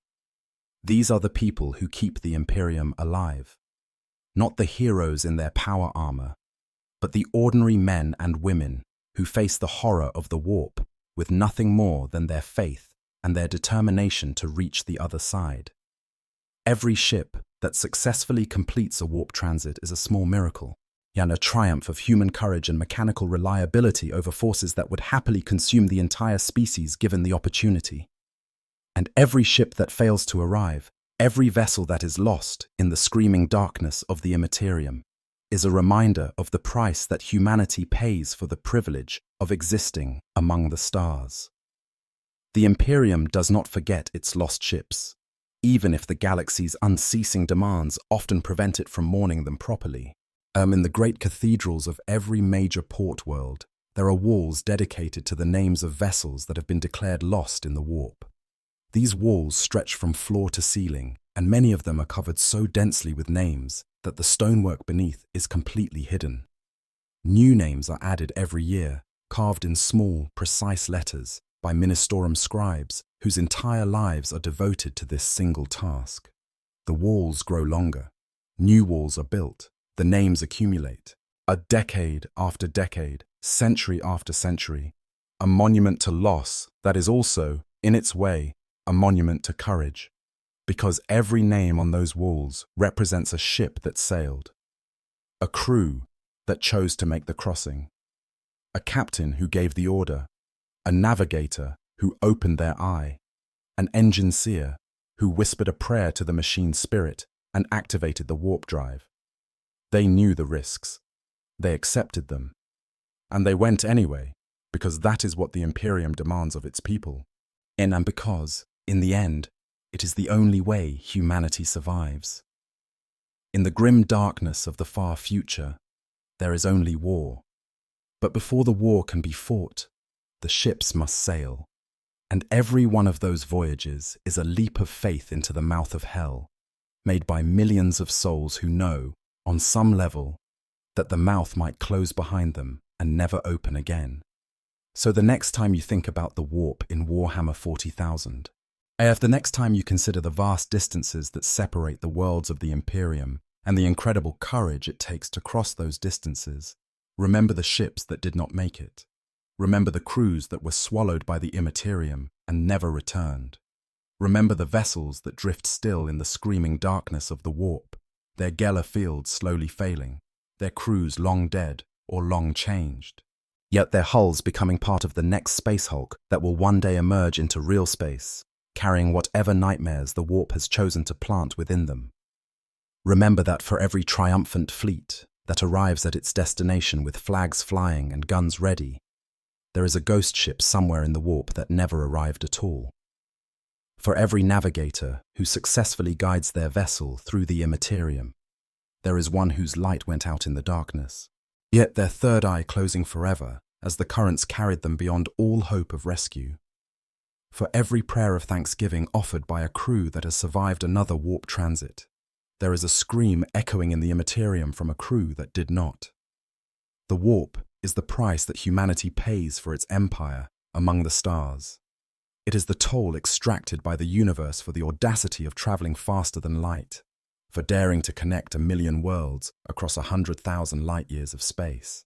whereas it is a price measured not in money or resources, but in souls, in sanity, in the fundamental humanity of every person who sets foot aboard a warp-capable vessel and trusts that they will emerge again on the other side as the same person they were when they went in.